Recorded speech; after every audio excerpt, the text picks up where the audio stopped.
Painting the Town, an adventure in France, Disney's Small World Library. I love the artwork, guys, on this one. Just lovely, as you can see. There's India there. Yeah.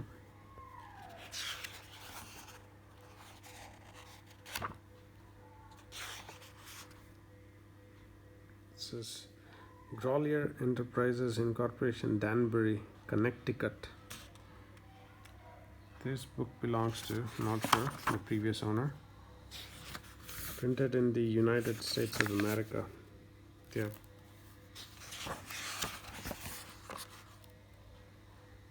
When Mickey and Goofy decided they wanted to learn to paint, they flew straight to the center of Great Art Paris, France. As they stepped off the plane, Mickey sighed, "I can hardly believe we are in Paris. Soon we'll be seeing the sights that inspired great designers like Degas, Renoir, and Matisse.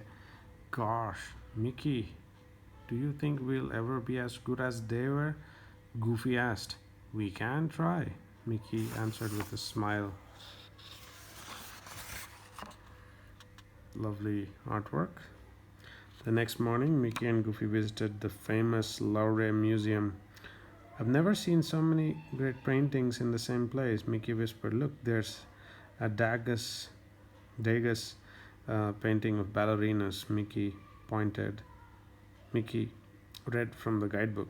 Sorry. Degas used to go backstage as the ballet to paint the performers behind the scenes. He paused. "Goofy, are you listening?" Goofy wasn't listening. He was lost in a dream. He imagined himself as the great Goofy, whose paintings were exhibited and admired at the Louvre. "Come on, Mickey," Goofy said with excitement. "Let's get started." Mickey agreed happily. D'Avignon. After they left the museum, Goofy stopped at a clothing store. "What are you doing?" Mickey asked. "You will see," said Goofy. When Goofy came out, he was wearing a new smock, beret, and tie. "Whoa, Goofy," Mickey said. "At least you look like a great artist." "That's the idea, Mick," said Goofy. "Come on, let's go to the ballet. I want to paint a ballerina just like Degas did." Mickey and Goofy arrived in time for the ballet's dress rehearsal. Goofy set up his easel backstage. He could hear the sounds of the orchestra tuning up. It was almost time for the ballet to begin. Excited dancers adjusted the finishing touches to their makeup and adjusted their satin shoes. Goofy couldn't wait to start painting, but the cap of the paint tube wouldn't budge. Goofy struggled mightily. Finally, the cap came off and paint squirted all over a ballerina. There it is.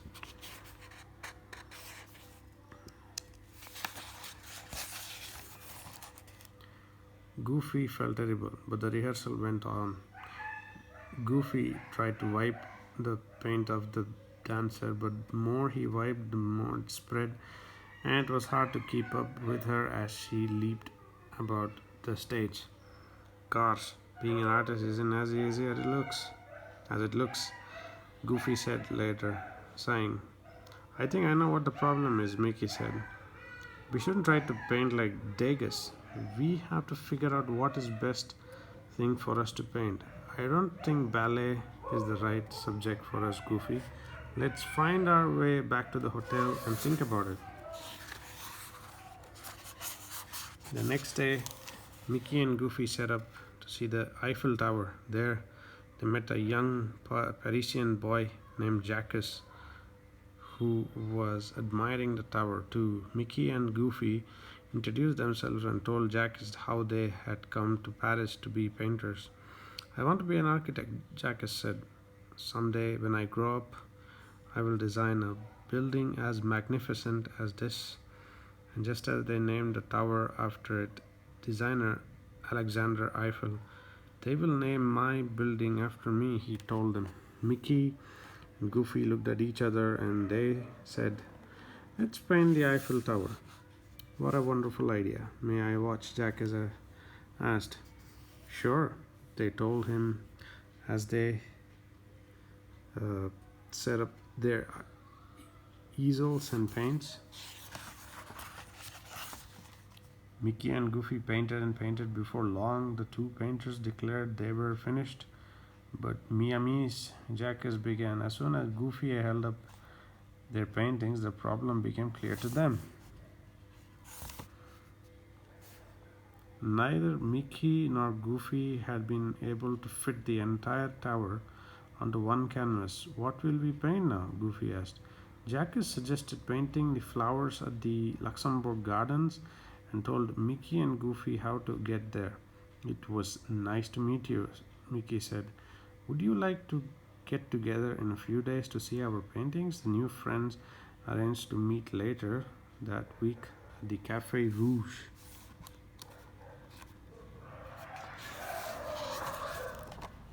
As Mickey and Goofy left the gardens, Goofy realized he was hungry. Gosh, Mickey, is this what they mean by a starving artist?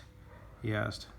Mickey laughed and pointed to a restaurant. We stop in there for a bite to eat, he replied. But as Mickey and Goofy approached the restaurant, they noticed the restaurant owner pointing to the sign showing that the restaurant was closed. Yeah. The man opened the door. We are closed now, he told them. But I see your artist. Come in. The man introduced himself as Francois, the chef and owner of Chez Francois. The art of cooking is not only my talent, he said. I am just beginning a still life painting. Mickey and Francois were soon deep in a discussion about the best angle from which to paint the carefully arranged plate of food. Goofy, however, was busy studying the food. Suddenly, Mickey looked from the near empty plate of food to Goofy's bulging cheeks. Mickey apologized to Francois, who assured him that he could arrange another plate. Thanks very much, but we would like to make it up to you.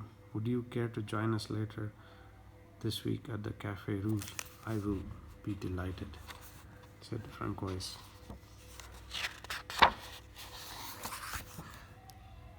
Then Mickey and Goofy decided to, let me just show you this work.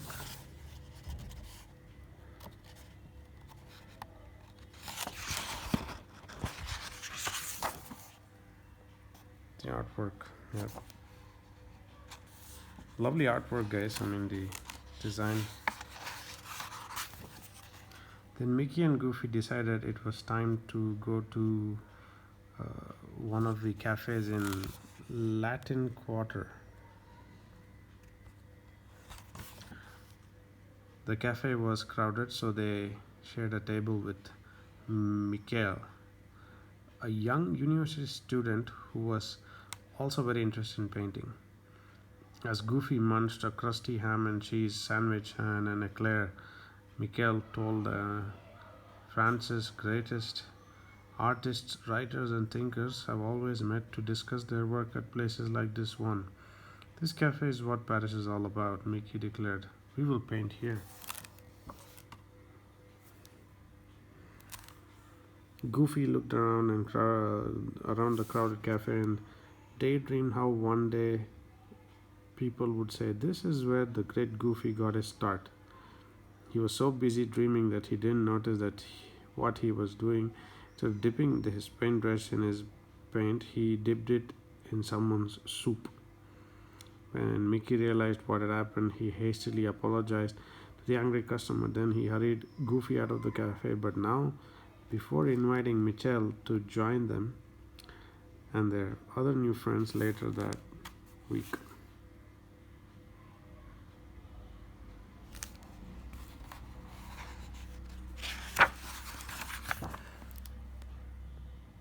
Mickey and Goofy wandered through Paris until they came to the bank of River Seine. There they saw many artists painting the pretty reflections of the sky on the water. Mickey made friends with a young artist named Monique. while Goofy struggled to open his easel. Isn't this beautiful, Monique sighed. Lovely artwork, guys. Mickey had to agree. It was a lovely sight and the perfect picture to paint of Paris. Mickey turned to ask Goofy what he thought of the view. In his struggle to open the easel, Goofy flew backwards against the artist behind him and who fell back against the artist behind him. Paint from their palettes turned the river into a rainbow of color. Monique helped Mickey and Goofy clean up the mess. We should probably get back to the hotel now, anyway, Mickey said to Monique, but we did enjoy meeting you. Would you care to join us later this week at the Café Rouge? Monique was pleased to accept. She wrote down the address of the cafe and bid Mickey and Goofy farewell. Refusing to Refusing to be discouraged, the two friends started out the next day, sure that they would find something special to paint. As they wandered along the busy Paris streets, they came to the Arc de Triomphe. The guidebook says this arch is located in the heart of Paris. It is called the Arch of the Star because 12 avenues lead out from the center like the rays of a star. Mickey told Goofy. The heart of Paris was all Goofy heard. Let's paint the arch, he said. He hurried to set up the easel. Cars everywhere began to honk their horns loudly. Goofy, I don't think this is the time or the place to paint. Leading Goofy out of the busy street. I don't think we're ever going to find a special something to paint, Goofy admitted. We don't really know Paris the way all the friends we have made do. I've got it, cried Mickey. I know just what to paint. Then he told Goofy his plan and two went off to paint what was special to them about Paris.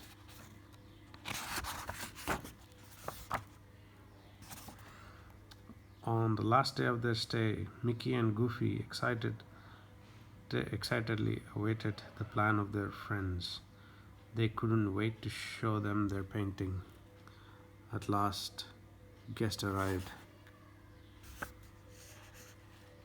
at the Café Rouge. Goofy unveiled the painting. The friends applauded when they saw what Mickey and Goofy had painted. It was a portrait of all of them.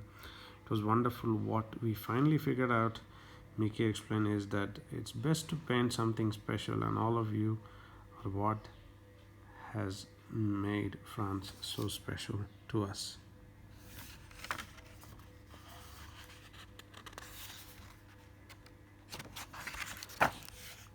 There it is. The coolest thing is the Concorde. So they mentioned the Concorde here. I guess this was made in the 70s. Yep. 3 hours, 45 minutes. Paris to New York City. Lovely stuff, guys. I mean, just look at the artwork. Just amazing. There's more here. So there you have it, guys. Thank you for watching. Give a big thumbs up if you did like the video. And do subscribe. There it is.